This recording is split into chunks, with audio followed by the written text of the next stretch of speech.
আসসালামু আলাইকুম ওয়া রাহমাতুল্লাহি ওয়া বারাকাতুহু। ইন্নাল হামদুলিল্লাহি ওয়াহদা ওয়াস সালাতু ওয়াস সালামু আলা মান লা নাবিয়্যা বা'দ। আম্মা বা'দ। ফাআউযু বিল্লাহি মিনাশ শাইতানির রাজীম। বিসমিল্লাহির রাহমানির রাহিম। ইকরা বিসমি রাব্বিকাল্লাযী খালাক। প্রশংসা আল্লাহ সুবহানাহু ওয়া তাআলা, যে আল্লাহ তাআলা আমাদেরকে সুস্থতার নিয়ামত দান করেছেন। রবের প্রতি বলে আলহামদুলিল্লাহ। দরুদ সালাম বর্ষিত হোক নবী সাল্লাল্লাহু আলাইহি ওয়াসাল্লামের প্রতি। আল্লাহুম্মা সাল্লি আলাইহি আল্লাহুম্মা বারিক আলাইহি। সম্মানিত দিনী ভাই ও বন্ধুগণ, আপনারা যারা আমার এই ভিডিও দেখছেন, শুনছেন, আপনাদের সকলকে আমার পক্ষ থেকে আন্তরিক শুভেচ্ছা ও অভিনন্দন জানাচ্ছি। সম্মানিত দিনী ভাই বন্ধুগণ, আমি যে বিষয়টি নিয়ে আলোচনা করব তা হচ্ছে দ্বীনি ইলম শিক্ষার গুরুত্ব ও ফজিলত। দ্বীনি ইলম বলতে ইসলামিক শিক্ষার গুরুত্ব এবং ফজিলত। মানুষের উপর প্রথম ফরজ জ্ঞান, কারণ জ্ঞান ছাড়া কোনো মানুষ কোনো কাজ সঠিকভাবে সম্পাদন করতে পারে না। আল্লাহ তাআলার পক্ষ থেকে প্রথম আদেশ, আল্লাহ তাআলার প্রথম নির্দেশ হচ্ছে পড়ো। কোরআনুল কারীমের সর্বপ্রথম অবতীর্ণ আদেশ হচ্ছে ইকরা, তুমি পড়ো। দ্বিতীয় ফরজ হচ্ছে আমল, জ্ঞান অর্জন করবে, এরপরে ওই জ্ঞান অনুযায়ী আমল করবে। তৃতীয় ফরজ হচ্ছে তাবলীগ বা প্রচার করবে। সে জ্ঞান অর্জন করলো, সে জ্ঞান অনুযায়ী সে আমল করবে, এবং সে আমল যে করবে সে আমলের দাওয়াত মানুষকে দিবে। এরপর চতুর্থ ফরজ হচ্ছে এসব কর্মের প্রতি ধৈর্য। এই মানুষকে দ্বীনের দাওয়াত দিতে গেলে, মানুষকে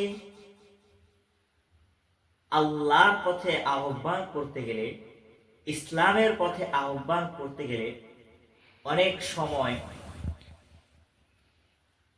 অনেক বিপদের সম্মুখীন হতে হয়। অনেক সময় অনেক জুলুম নির্যাতনের শিকার হতে হয়। এসব জুলুম নির্যাতনের শিকার সম্মুখীন যদি আমরা হই, তাহলে আমাদেরকে ধৈর্য ধারণ করতে হবে। এটা হচ্ছে চতুর্থ ফরজ। সম্মানিত দিনী ভাই বন্ধুগণ, আমি বলছিলাম আলোচনার বিষয় দ্বীনি ইলম শিক্ষার গুরুত্ব ফজিলত। ইলম আরবি হরফের 29টি হরফের মধ্য থেকে 3টি হরফের সমন্বয়ে ইলম শব্দটি গঠিত। ইলম আরবি শব্দ, এর শাব্দিক অর্থ হচ্ছে জ্ঞান, বিদ্যা। কোরআন হাদিসের পরিভাষায় ইলম ওই জ্ঞানকেই বোঝায় যা ওহীর মাধ্যমে পাওয়া যায়। আমরা শুনছিলাম ইলমের পরিচয়, এবার আমরা শুনবো ইলম এর গুরুত্ব। ইলমের গুরুত্ব কতটুকু এ সম্পর্কে রাসূল সাল্লাল্লাহু আলাইহি ওয়াসাল্লাম বলেছেন। আমাদের সকলের সুপরিচিত হাদিস, তালাবুল ইলমি ফারিদাতুন আলা কুল্লি মুসলিম। প্রত্যেক মুসলিম নর ও নারীর জন্য দ্বীনি ইলম শিক্ষা করা ফরজ। সে হোক নারী কিংবা পুরুষ, সে হোক বৃদ্ধ কিংবা বৃদ্ধা, সে হোক যুবক কিংবা যুবতী, সে মুসলিম যদি হয় তাহলে তাকে দ্বীনি ইলম শিক্ষা করা, ইসলামিক জ্ঞান অর্জন করা তার উপর ফরজ।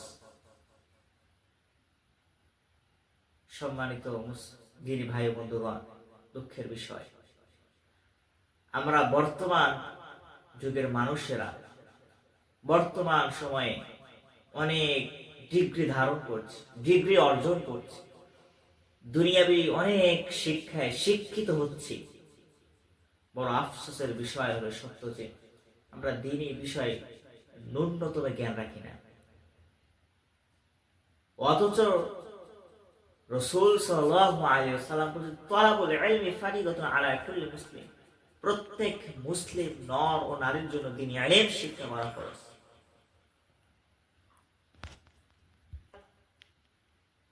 অর্থাৎ এই হাদিস থেকে বোঝা যায় যে আমরা যত মুসলিম রয়েছি আমাদের সকলের উপরে দ্বীনি ইলম শিক্ষা করা ফরজ। ইলম শিক্ষা করা ছাড়া কোন মানুষ সঠিকভাবে তার জীবন পরিচালনা করতে পারে না। দ্বীনি ইলম শিক্ষা অর্জন ছাড়া কোন মানুষ দ্বীন ইসলাম সঠিকভাবে পালন করতে পারে না। কোন ব্যক্তি যদি নিজের জীবনটাকে ইসলামিক রীতিনীতি, বিধিবিধান, পদ্ধতি অনুযায়ী পরিচালনা করতে চায়, তাহলে তাকে দ্বীনি ইলম শিক্ষা অর্জন করতে হবে। এর বিকল্প কোনো পথ নেই। ইসলামের আদর্শ অনুযায়ী জীবন, পরিবার, সামাজিক, আন্তর্জাতিক ইত্যাদি যতগুলো বিষয় রয়েছে, এই সমস্ত বিষয় যদি আপনি ইসলাম মাফিক পরিচালনা করতে চান, তাহলে আপনাকে শুধুমাত্র একমাত্র দ্বীনি ইলম অর্জন ছাড়া সম্ভব নয়। অর্থাৎ দ্বীনি ইলম শিক্ষার বিকল্প কোনো পথ নেই। একমাত্র আপনাকে দ্বীনি ইলম অর্জন করতে হবে, তাহলেই আপনি আপনার জীবনটাকে ইসলামিক যে রীতিনীতি, যে পদ্ধতি, রাসূলের যে আদর্শ রয়েছে তথ অনুযায়ী পরিচালনা করতে পারবে। দ্বীনি ইলম শিক্ষার ফজিলত। দ্বীনি ইলম শিক্ষার ফজিলত সম্পর্কে রাসূল সাল্লাল্লাহু আলাইহি ওয়াসাল্লাম বলেন, আবু দারদা রাদিয়াল্লাহু তাআলা আনহু থেকে বর্ণিত, তিনি বলেন, আমি রাসূল সাল্লাল্লাহু আলাইহি সাল্লামকে বলতে শুনেছি, তিনি বলেন, কি বলেন? মান সালাকা তরিকান ইয়ালতামিসু ফীহি ইলমান, মান সালাকা তরিকান, যে ব্যক্তি চলে এমন পথে যে পথে চললে ইলম অর্জন করা যায়, যে পথে চললে দ্বীনি শিক্ষা অর্জন করা যায়, সে পথে চলে এমন ব্যক্তির জন্য সাহালাল্লাহু লাহু বিহি তরিকান ইলাল জান্নাহ, আল্লাহ তাআলা জান্নাতের পথ সহজ করে দেন। সুবহানাল্লাহ। তাহলে দ্বীনি ইলম শিক্ষার ফজিলত, যে ব্যক্তি শুধু দ্বীনি ইলম শিক্ষার পথে চলবে, সে নিয়ত করেছে বাড়ি থেকে বের হচ্ছে এই নিয়তে যে আমি অমুক জায়গায় যাচ্ছি দ্বীনি ইলম শিক্ষা অর্জন করার জন্য। কোন ব্যক্তি যদি এই নিয়তে, এই সংকল্প করে বাড়ি থেকে বের হয়, তাহলে আল্লাহ তাআলা ওই ব্যক্তির জন্য বলছেন সাহালাল্লাহু লাহু বিহি তরিকান ইলাল জান্নাহ। আল্লাহ তাআলা, রাসূল সাল্লাল্লাহু আলাইহি ওয়াসাল্লাম বলছে, আল্লাহ তাআলা ওই ব্যক্তির জন্য জান্নাতের পথকে সহজ করে দেন। সুবহানাল্লাহ। এরপরে রাসূল সাল্লাল্লাহু আলাইহি ওয়াসাল্লাম ওই হাদিসেই বলছেন, ওয়া ইন্নাল মালাইকাতা লা তাদউ আজনিহাতাহা রিদান লিতালিবিল ইলম, ওই যে ব্যক্তিটা তিনি ইলম শিক্ষা করার জন্য বাড়ি থেকে বের হয়েছে, ওই ব্যক্তির জন্য তো আল্লাহ তাআলা জান্নাতের পথ সহজ করে দিয়েছেন। এমনকি আল্লাহর রহমতের ফেরেশতারা ওই তালিবুল ইলমের জন্য, ওই ইলম অন্বেষণকারীর জন্য, অনুসন্ধানকারীর জন্য আল্লাহ তাআলার আনুগত্যশীল ফেরেশতারা আজনিহাতাহা রিদান লিতালিবিল ইলম, ওই তালিবুল ইলমের জন্য তাদের সন্তুষ্টির ডানাগুলো বিছিয়ে দেন। সুবহানাল্লাহ।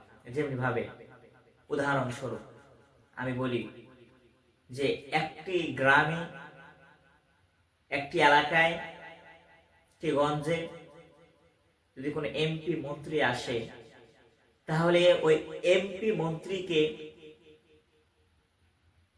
রাস্তা থেকে নিয়ে স্টেজে উঠা পর্যন্ত, গাড়ি থেকে নামাজ শুরু করে স্টেজে উঠা পর্যন্ত তাকে যে লাল গাড়িতে সম্বর্ধনা দেওয়া হয় যেভাবে, তেমনি ভাবে রাসূল সাল্লাল্লাহু আলাইহি ওয়াসাল্লাম বলছেন, যে ব্যক্তি শুধু ইলম অর্জন করার জন্য বাড়ি থেকে বের হবে এই সংকল্প করে তিনি ইলম শিক্ষা অর্জনের উদ্দেশ্যে, তাহলে ওই ব্যক্তির জন্য রাসূল সাল্লাল্লাহু আলাইহি ওয়াসাল্লাম বলছেন আল্লাহর রহমতের ফেরেশতারা তাদের সন্তুষ্টি ডানা বিছিয়ে দেন। সম্মানিত তিনি ভাই বন্ধুগণ, শুধু কি তাই, যে ব্যক্তি এই দ্বীনি ইলম শিক্ষায় শিক্ষিত হবে, আলেম হবে, এ সম্পর্কে রাসূল সাল্লাল্লাহু আলাইহি ওয়াসাল্লাম বলেছেন ওয়া ইন্নাল আলিমা লা ইস্তাগফিরু লাহু মান ফিস সামাওয়াতি ওয়া মান ফিল আরদ। ওয়া ইন্নাল আলিমা, এবং নিশ্চয় আলেমদের জন্য, ইস্তাগফিরু লাহু মান ফিস সামাওয়াতি ওয়া মান ফিল আরদ, আসমান এবং জমিনের মধ্যে যা কিছু রয়েছে এই সব কিছু ওই আলেমের জন্য আল্লাহর নিকট ক্ষমা প্রার্থনা করে থাকে। হাত্তা নামলাতা, অন্য এক বর্ণনা রয়েছে ফি হুজরাতি ফি জুহরিহা, এমনকি গর্তের মধ্যে থাকা পিপিলিকা পর্যন্ত ওই আলেমের জন্য, ওই দ্বীনি শিক্ষায় শিক্ষিত ব্যক্তির জন্য আল্লাহর নিকট ক্ষমা প্রার্থনা করে থাকে। হাত্তাল হিতানু ফি জাওফিল মাই, এমনকি সমুদ্রের পেটে, সমুদ্রের পানির পেটে থাকা যতগুলো মাছ রয়েছে সমস্ত মাছ ওই আলেমের জন্য, দ্বীনি ইলম শিক্ষায় শিক্ষিত ব্যক্তির জন্য আল্লাহর নিকট ক্ষমা প্রার্থনা করে। সুতরাং যারা দ্বীনি ইলম শিক্ষায় শিক্ষিত হবে, এইসব ব্যক্তিদের জন্য, এমন ব্যক্তিদের জন্য আসমান এবং জমিনের মধ্যে যা কিছু রয়েছে, এমনকি গর্তের মধ্যে থাকা পিপিলিকা এবং সমুদ্রের পেটে যতগুলো মাছ রয়েছে এই সমস্ত মাছ আল্লাহর নিকট ক্ষমা প্রার্থনা করে থাকে। ওয়া ইন্না ফাদলাল আলিমা আলাল আবিদ, আর একজন আলেমের মর্যাদা একজন আবেদের উপর। আবেদ তারা যারা সর্বদা আল্লাহর ইবাদতে নিয়োজিত থাকে, তারা হচ্ছে আবেদ, কিন্তু তাদের দ্বীনি ইলম নেই, দ্বীনি জ্ঞান তাদের নেই, অথচ তারা সর্বদা আল্লাহর ইবাদতে নিয়োজিত থাকে, এরা হচ্ছে আবেদ। এদের উপরেও আলেমের মর্যাদা বেশি, এদের থেকেও আলেমের মর্যাদা বেশি। কেমন? কাফারুল কামারি লাইলাতাল বাদরি আলা সাইরিল কাওয়াকিব, পূর্ণিমার রাতে শত শত হাজার হাজার লক্ষ লক্ষ কোটি কোটি তারকার মাঝে পূর্ণিমার রাতের চাঁদের মর্যাদা যেমন। সম্মানিত তিনি ভাই ও বন্ধুগণ, রাসূল সাল্লাল্লাহু আলাইহি ওয়াসাল্লাম বলেছেন, দ্বীনি ইলম শিক্ষায় শিক্ষিত আলেমের জন্য, ব্যক্তিদের জন্য আসমান এবং জমিনের মাঝে যা কিছু রয়েছে সমস্ত কিছু আল্লাহর নিকট ক্ষমা প্রার্থনা করে থাকে। শুধু তাই নয়, এবং দ্বীনি ইলম শিক্ষায় শিক্ষিত আলেমের জন্য আলেমের মর্যাদা এত বড়, যত বড় পূর্ণিমার রাতে শত শত লক্ষ লক্ষ কোটি কোটি তারকার মাঝে চাঁদের মর্যাদা, অথচ চাঁদের চেয়ে কোটি গুণে বড়, কোটি কোটি গুণে বড় তারা। সম্মানিত দ্বীনি ভাই বন্ধুগণ, এরপরে রাসূল সাল্লাল্লাহু আলাইহি ওয়াসাল্লাম বলছেন, ওয়া ইন্নাল উলামা ওয়ারাসাতুল আম্বিয়া, এবং আলেমরা এরা হচ্ছে নবীদের ওয়ারিস। একজন ছেলের বাবা মা, সন্তানের বাবা মা মারা গেলে সেই বাবা মার সম্পত্তির, সেই বাবা মার ধন দৌলতের, ধন সম্পদের অধিকারী হয় তার সন্তানেরা, তার ছেলে মেয়েরা। তেমনি ভাবে রাসূল সাল্লাল্লাহু আলাইহি ওয়াসাল্লাম বলছেন যে আমরা নবী, আমাদের ওয়ারিস হচ্ছে উলামা, যারা আলেম, দ্বীনি ইলম শিক্ষায় শিক্ষিত যারা তারা।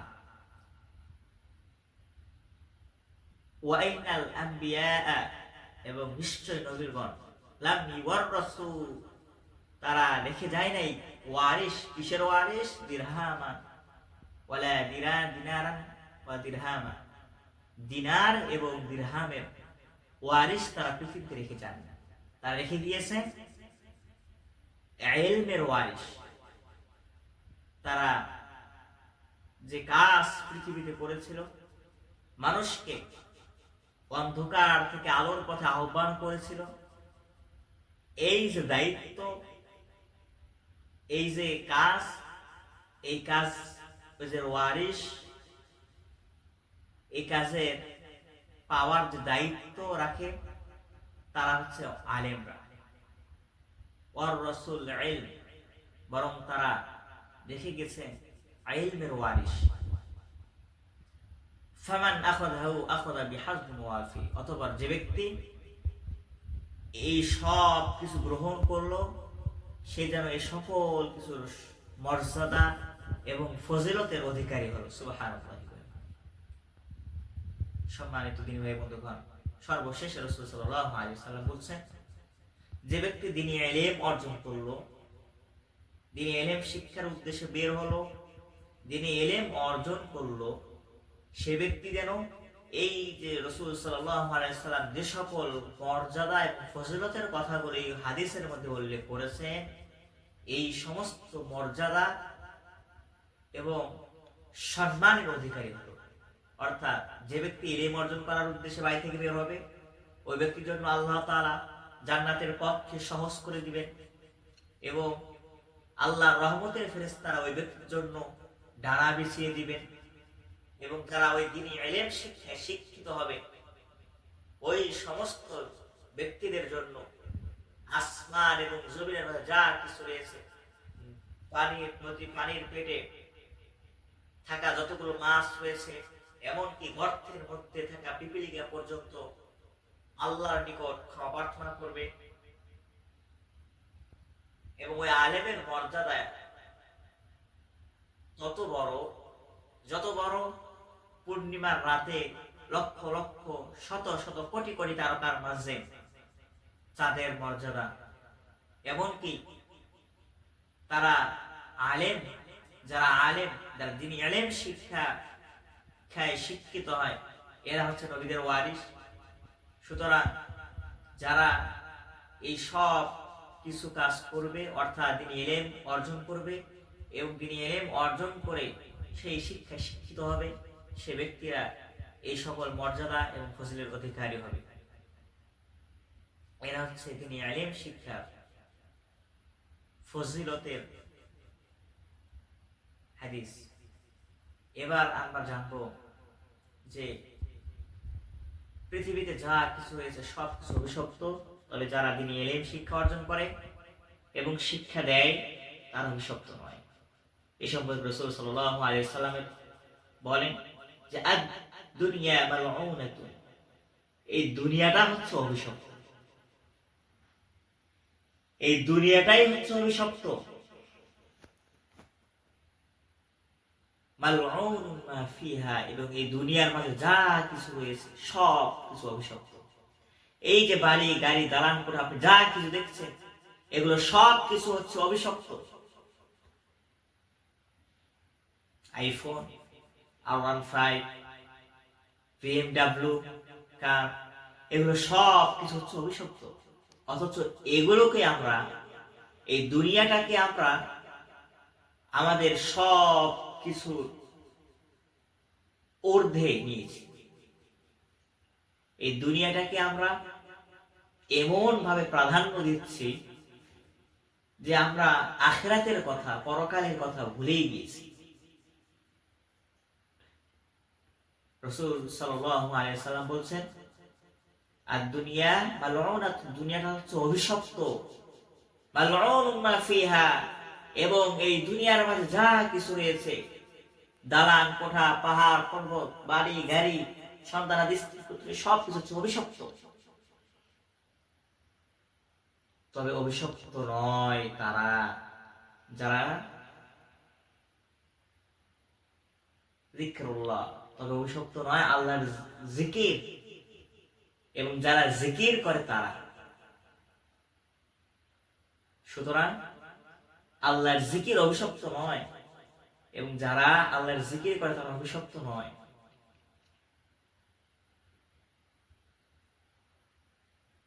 ওয়ামা, এরপরে অংশে রাসূল সাল্লাল্লাহু আলাইহি সাল্লাম বলছেন যে আলেম, আলেমরা অভিশপ্ত নয়, অর্থাৎ যারা যিনি ইলম শিক্ষায় শিক্ষিত হয় এরা অভিশপ্ত নয়। এরপরে সর্বশেষে বলছেন আও ইলমান আও মুতাআল্লিমান, ইলম, যারা আলেম এবং যারা দ্বীনি ইলম শিক্ষা করে এরা অভিশপ্ত নয়। সুতরাং অভিশপ্ত কারা কারা নয়? তিন শ্রেণীর ব্যক্তি অভিশপ্ত নয়। তাছাড়া পৃথিবীতে যত মানুষ রয়েছে, যত কিছু রয়েছে, এমনকি পুরো পৃথিবীটাই হচ্ছে অভিশপ্ত, তবে তিন শ্রেণীর ব্যক্তি ব্যতীত। এক, জিকির, আল্লাহ জিকির ব্যতীত, যারা জিকির করে তারা ব্যতীত। দুই, যারা আলেম, তিনি ইলম শিক্ষায় শিক্ষিত হয় তারা ব্যতীত। এবং ইলমান মুতাআল্লিমান মুতাআল্লিমান, যারা তিনি ইলম অর্জন করে তারা ব্যতীত। সুতরাং দ্বীনি ইলম এর শিক্ষা করা যে কতটা লাভজনক, কতটা ভাগ্যের ব্যাপার, কতটা বড় বিষয়, এটা আমরা হয়তো উপলব্ধি করতে পারছি। সুতরাং আল্লাহ তাআলার নিকট দোয়া করি, আল্লাহ তাআলা যেন আমাদেরকে তিনি ইলম শিক্ষা অর্জন করার তৌফিক দান করেন। আমিন। আমাদেরকে তিনি ইলম শিক্ষা অর্জন করতে হবে। এর মানে কি আমরা স্কুল ভার্সিটি পড়বো না? আমরা কি ডাক্তার ইঞ্জিনিয়ার হব না? হন, এতে বাধা নেই। তবে আপনাকে দ্বীনি ইলম অর্জন করতে হবে। আপনি যদি আপনার জীবনকে, আমি শুরুতেই বলেছিলাম যে আপনি যদি আপনার জীবনকে ইসলাম মাফিক, ইসলামের যে রুলস রয়েছে তদনুযায়ী যদি আপনি আপনার জীবনকে পরিচালনা করতে চান, তাহলে কিন্তু আপনাকে দ্বীনি ইলম অর্জন করতে হবে। দ্বীনি ইলমের উৎস হচ্ছে দুটি, এক কোরআন, দুই হাদিস। কোরআন হাদিস আপনাকে জানতে হবে, পড়তে হবে, বুঝতে হবে এবং সেই বুঝ অনুযায়ী আপনার জীবনটাকে গড়তে হবে। আপনি ডাক্তার হন, ইঞ্জিনিয়ার হন, তাতে সমস্যা নেই, তাতে আমার কোনো আপত্তি নেই। কারণ ডাক্তার ইঞ্জিনিয়ার হওয়ার দরকার, হতে হবে, কিন্তু এর পাশাপাশি আপনাকে দ্বীনি ইলম শিক্ষাও অর্জন করতে হবে। এই দ্বীনি ইলম শিক্ষার প্রতি আমাদের কিন্তু গুরুত্ব নেই যতটা গুরুত্ব আমাদের রয়েছে দুনিয়াবী শিক্ষার প্রতি। এমনকি যারা গার্জিয়ান রয়েছে, অভিভাবক রয়েছে, তারাও কিন্তু তাদের ছেলে মেয়েদেরকে দ্বীনি ইলম শিক্ষার প্রতি ততটা গুরুত্ব দেয় না যতটা গুরুত্ব দেয় দ্বীনি ইলম, দুনিয়াবী ইলম শিক্ষা অর্জন করার প্রতি। একজন মা তার ছেলেকে বলে, বাবা বেশি দেরি করিস না, কালকে সকালে তো প্রাইভেট আছে, ঘুমিয়ে পড়, তাড়াতাড়ি উঠতে হবে।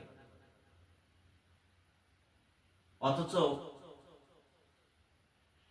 সে মুসলিম, সে তার ছেলেকে বলে না যে বাবা কালকে সকালে উঠে থেকে ফজরের নামাজ পড়তে হবে, তাড়াতাড়ি ঘুমিয়ে পড়, রাত জাগিস না। এই কথা কিন্তু কোনো গার্ডিয়ান, কোনো অভিভাবক তার ছেলে মেয়েদেরকে বলে না।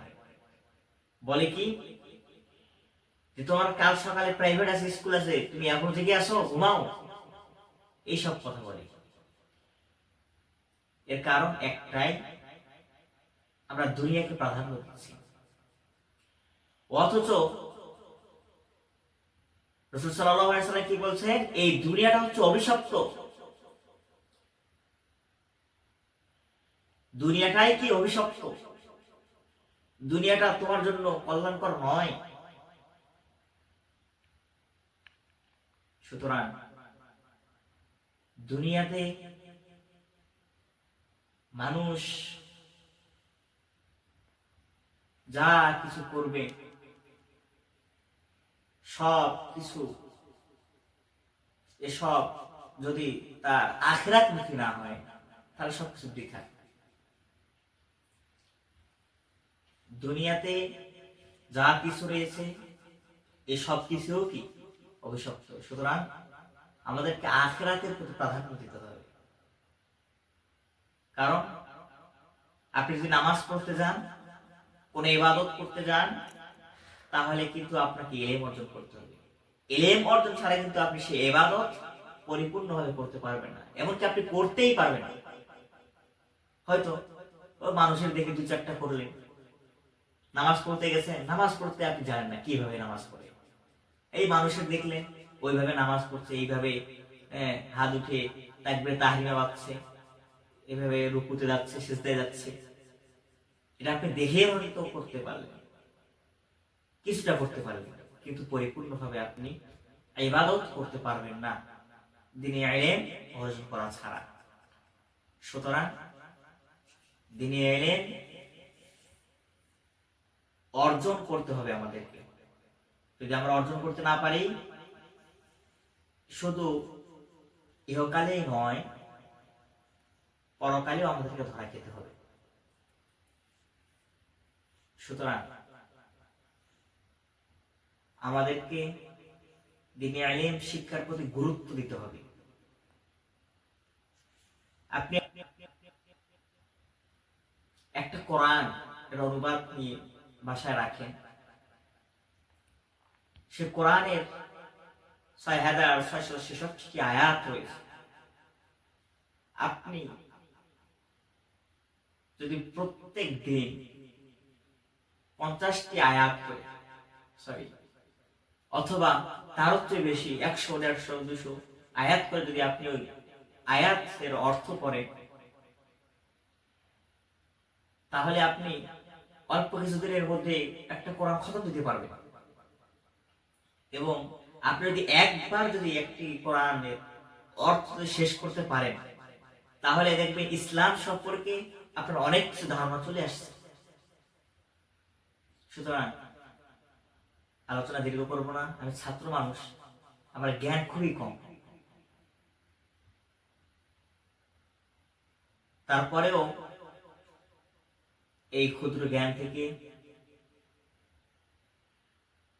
যতটুকু সম্ভব আপনাদেরকে দ্বীনি ইলম শিক্ষার গুরুত্ব ফজিলত সম্পর্কে এই সংক্ষিপ্ত সময়ে বোঝানোর চেষ্টা করেছি।